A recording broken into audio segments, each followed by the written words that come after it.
Howdy folks, how are we? Good to see you. Hope you're all well. Well, what have we got here then? Drones. Okay, I know. Drones have been available as mods now for a while, haven't they? I know. But I've always wanted to make a video way back, last year. Can't remember now. Ages ago anyway. But I've only just managed to get around to doing it. I put this video together to help those of you interested in downloading the mod and how to install it, along with some considerations if you're going to use it for a mission, and in particular when you come to edit your footage, because it's not without its problems.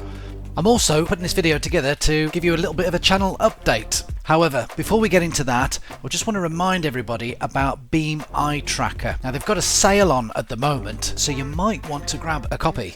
So for those of you who need a reminder, this is a 6-degree of field head and eye tracking solution, which seamlessly integrates with the OpenTrack software, which is free. So if you've got a webcam, this is an excellent way to look around the cockpit, and it tracks your eyes with stunning accuracy. It's a very good system. So by all means, use the link below. They've got a sale on at the moment, so grab yourself a copy now, but otherwise we'll get on with the video.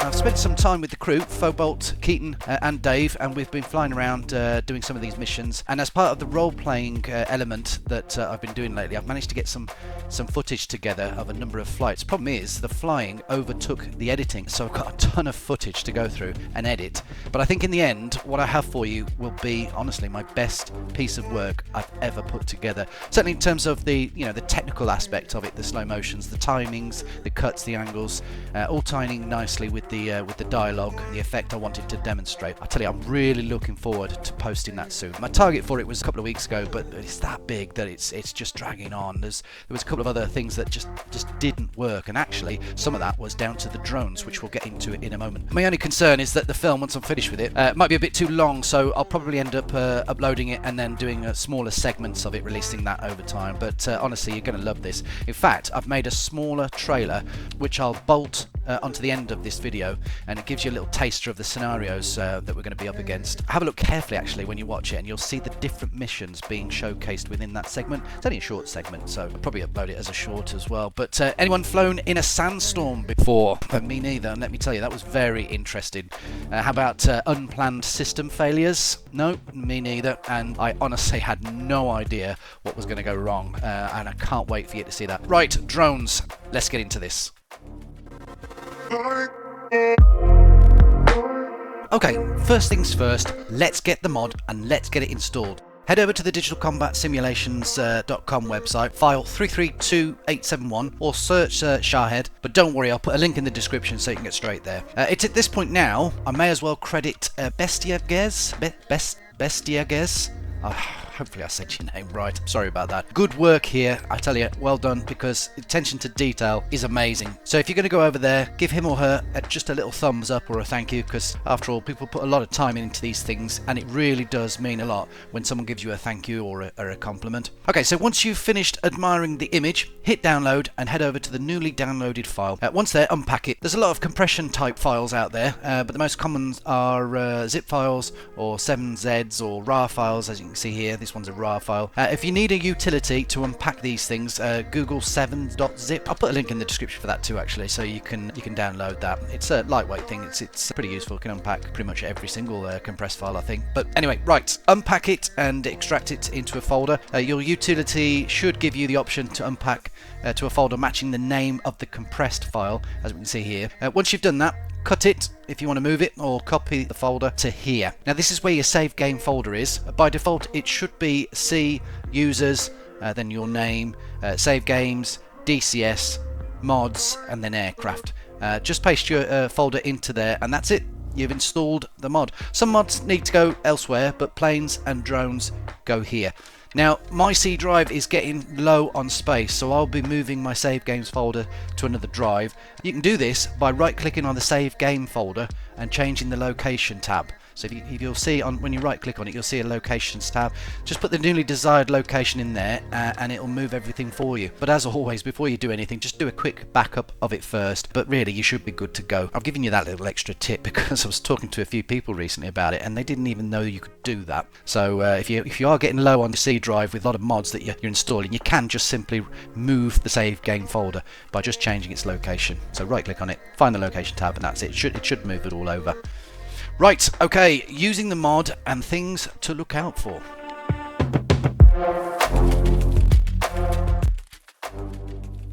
Right, some things to bear in mind when you want to use this, and these are good little tips for you to think about before including them into your video or mission. All aircraft mods are based on another aircraft and they inherit certain baseline features that come with DCS, regardless of the mod's own specific characteristics. This particular drone, from what I understand at least, it's a cheap, easy to make device that isn't sophisticated in any sort of advanced intelligence that might be found on £1,000,000 weapon systems such as the most modern cruise missiles that the West tends to use. Things like missile avoidance or having any sort of self-awareness of its surroundings to make on-the-fly decisions about how best to recalculate a route or adjust an attack profile, or even any form of countermeasures. So don't do what I did when you add these into your missions. Make sure you set the drones to have passive avoidance, which you set here, look. Otherwise it will start pumping out chaff and flares and then twisting and turning like a mini F-16.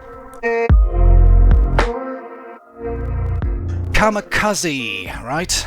No, you can't. Well, sorry, I couldn't. We all want the drones to dive into the target, don't we? Right into the ground. I tried and I couldn't get them to do it. I had lots of suggestions sent to me, but I couldn't get them to do it. Now, in fairness, with that one, I gave up pretty quickly. Probably after about a couple of hours trying. So if you have any ideas and how, please let me know in the comments below. Best I could get them to do was run out of fuel, get the cameras ready and in position, and then a few seconds later, as soon as you start the mission, you got to be quick. Trouble is, I couldn't get them to hit what I wanted. It took too much fussing about. So that was another idea I got rid of. But if you're interested, this is the footage I managed to capture.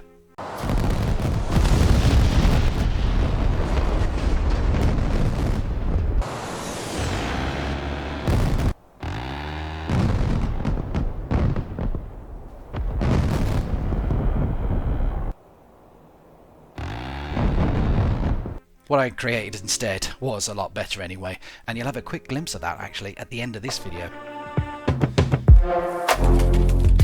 Right, there are other problems as well. Sound and the propeller. The propeller here at the back doesn't move, so I had to be quick when recording the drone if it was in shot. So I had to quickly sort of pass over it or keep it somewhat in the distance. Most of the time, I tried to get only parts of the drone in shot, so you couldn't actually see the propeller. So when you see my video, you may well see the stationary propeller and curse the video going, that's ruined it. But the other issues is the sound, and this is what it sounds like.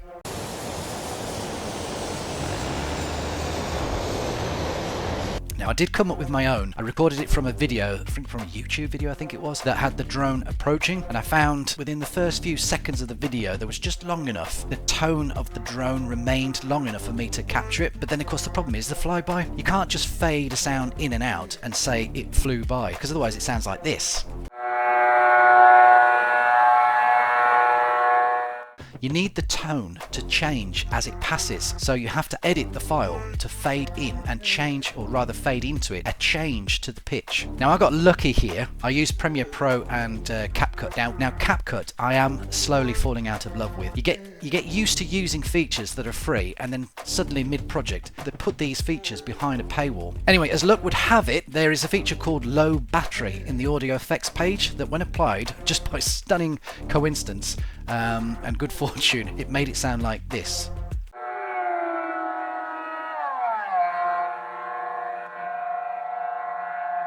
So there we are. That's my few little top tips for the drone. I've used it, and I've used them a lot actually, for the film I've put together for you. I'm just waiting on Keaton to finish something off, and as soon as I have that, I can put the rest of it together. So look out for that. Particularly proud of it, I tell you. If you want to help and support the channel, I do have a Buy Me a Coffee link. All donations really do mean a lot to me. Don't forget to like and subscribe. They help out too. Pass the video around, pass it to others, that sort of stuff. Let's see if we can breathe some life into the channel. I still very much love doing these for you guys, so that would be great. For now though, I'll leave you with the trailer. So take care all, and I'll see you next time.